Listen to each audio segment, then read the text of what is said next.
Baik, terima kasih masih di Damai Indonesiaku, kita di segmen Tanya Jawab. Jadi kalau masih ngelihat duit ngegelinding belum merdeka ya? Belum ya? Kita akan perdalam materi yang menarik ini di sesi Tanya Jawab. Kami persilakan ada Bapak Sunarto Sandi yang insya Allah akan dijawab oleh guru-guru kita Ustadz Hilman dan juga Ustadz Abi Maki. Jawabnya sambil turun ya Ustadz ya, jangan kalah sama yang tua dong ya kan. Silakan Mas Sunarto. Bismillahirrahmanirrahim. Assalamualaikum warahmatullahi wabarakatuh. Waalaikumsalam warahmatullahi wabarakatuh. Bicara mengenai kemerdekaan, Indonesia merdeka sudah 79 tahun. Negara kita adalah gemah ripah roh jinawi, apapun ada ya. Tapi rakyatnya saat ini yang real itu di lapangan tuh masih banyak yang sengsara. Katakanlah biaya kesehatan mahal, biaya kehidupan sehari-hari untuk makanan, beras, minyak segala macam mahal. Pendidikan apalagi mahal. Lah itu berarti kan ada yang salah itu kira-kira di mana? Apakah di umaro, di ulama atau di umat yang salah? Terima kasih. Wassalamualaikum warahmatullahi wabarakatuh. Waalaikumsalam warahmatullahi wabarakatuh. Berat nih kayaknya pertanyaannya. Silakan Ustadz Abi Maki boleh sambil turun ke bawah Ustadz. Fadal Ustadz. Bismillahirrahmanirrahim. Di sini aja pakai sana nih. Boleh sambil turun Ustadz. Oh iya, di sini aja lah, nggak apa-apa. Bismillahirrahmanirrahim. Terima kasih banyak atas pertanyaan sangat luar biasa ini. Masya Allah sampai terkenal tongkat kayu dan batu jadi tanaman. Iya kan? Masya Allah. Ini adalah yang ada di negeri kita ini dan luar biasa. Namun kenapa ya sekarang ini ternyata ada sesuatu yang banyak kita rasakan sulit. Iya.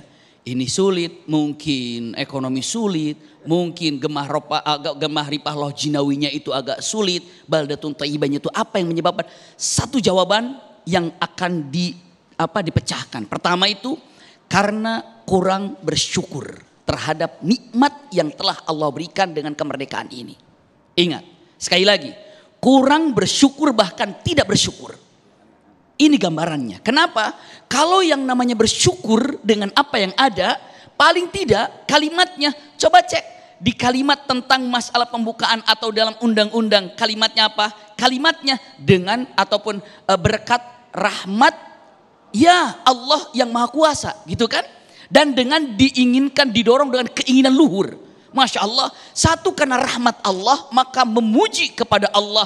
Berapa banyak orang dengan kemerdekaan ini memuji kepada Allah? Berapa banyak? Berapa banyak? Ketika mendapatkan 17 Agustus ini, adakah sampai berlinangkan air mata mengatakan, ya Allah terima kasih engkau telah hadiahkan kepadaku yang namanya kemerdekaan. Iya, itu kalimatnya. Kayaknya berdiri juga, pegel juga begini duduknya.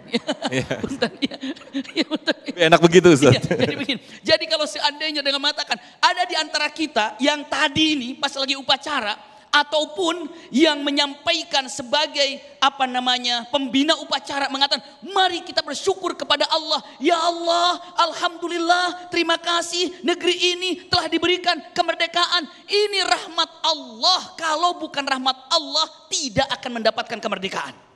Tapi Allah pun tidak tiba-tiba memberikan kemerdekaan gratis ini. Aku berikan gratis merdeka untuk Indonesia. Tidak. Tapi apa? Dengan didorongkan oleh keinginan luhur. Maksudnya apa? Para pejuang yang benar-benar ingin merdeka.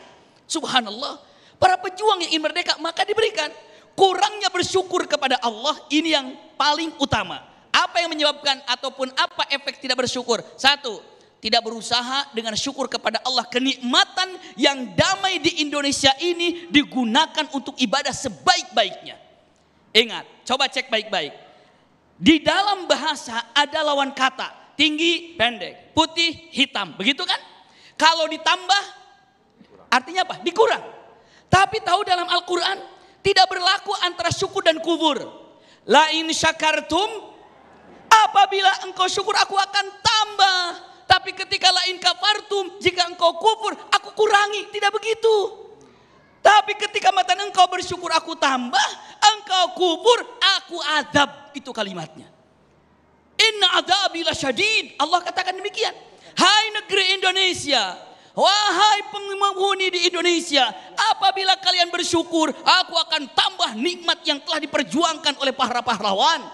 Namun jika engkau melakukan kufur, tidak taat kepada Allah, apa yang didapatkannya tidak dijadikan sebagai jembatan untuk takarrub kepada Allah. Inna adzabi lasyadid. Maka apa yang terjadi? Na'udzubillah. Inilah gambarannya. Syukur kepada Allah ini yang pertama. Lalu dengan akhirnya apa? Akhirnya ini punten. Yang kedua apa? Yang kedua, yang pertama syukur. Yang kedua, punten. Tidak melanjutkan perjuangan para pahlawan. Tadi guru kami, syekh kami, ataupun orang tua kami dengan mengatakan kalimatnya apa coba? Siapa yang tidak bersyukur, ini hadis Rasulullah. Bersyukur atau tidak mengucapkan terima kasih kepada manusia tidak akan bisa berterima kasih kepada Allah. Coba. Kurang jelas apalagi Pak Kiai tadi mengatakan kata-kata ini. Coba kalimatnya terima kasih wahai para pahlawan. Kalau sudah mengatakan ucap terima kasih kepada pahlawan, lanjutkan perjuangannya. Merdeka itu bukan di bendera merah putih saja, bukan. Yang namanya merdeka itu bukan lambang bendera merah putih simpan, lalu simpan. Bukan hanya itu saja. Persis kepada cinta kepada Rasulullah, bukan senandung aja, bukan sholawatan aja. Buktikan dengan akhlak yang baik. Itu gambarannya. Ketika mengatakan saya Indonesia merdeka, saya NKRI, benar kita sudah merdeka. Mungkin tadi pertanyaannya dari Ustadz Hilman juga. Iya. Lalu yang keduanya dengan mengatakan, coba kalau benar-benar seperti itu, lanjutkan perjuangan. Siapa? Para pejuang. Bagaimana? Apa yang bisa disumbangkan untuk negara, keluarkan. Jangan apa yang bisa diambil dari negara, saya tarik. Itu yang keliru. Kira-kira apa yang bisa disumbang untuk negara, lakukan. Jangan sampai mengatakan kata-katanya apa yang bisa dimanfaatkan dari negara saya ambil. Itu yang sangat parah. Akhirnya apa? Ngeri sekali. Ini punten ada dalam hadis Rasulullah SAW. Saya terjemahkan bebas. Di dalam kitab Riyadhus Shalihin itu ada di bab 26.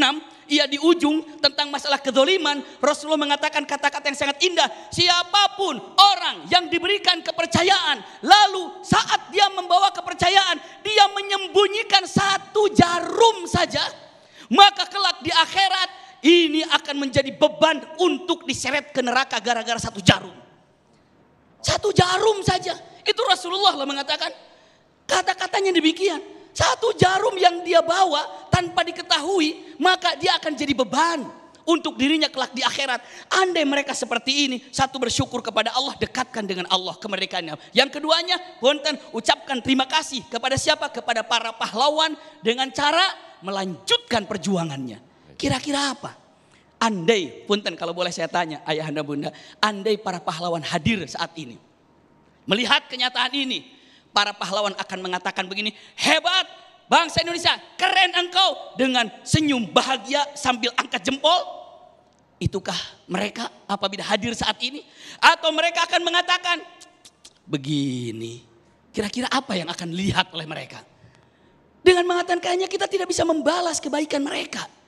Jadi kalau pantas saja, ini ada sulit, satu kurang bersyukur. Iya. Yang keduanya, punten kepada Allah pastinya. Kedua, ucapkan terima kasih kepada para pahlawan, lanjutkan perjuangannya. Lalu yang ketiganya adalah simpan baik-baik, doakan para pahlawan. Wallahu a'lam bishawab. Masya Allah, terima kasih Ustaz Abi Maki atas jawaban yang luar biasa.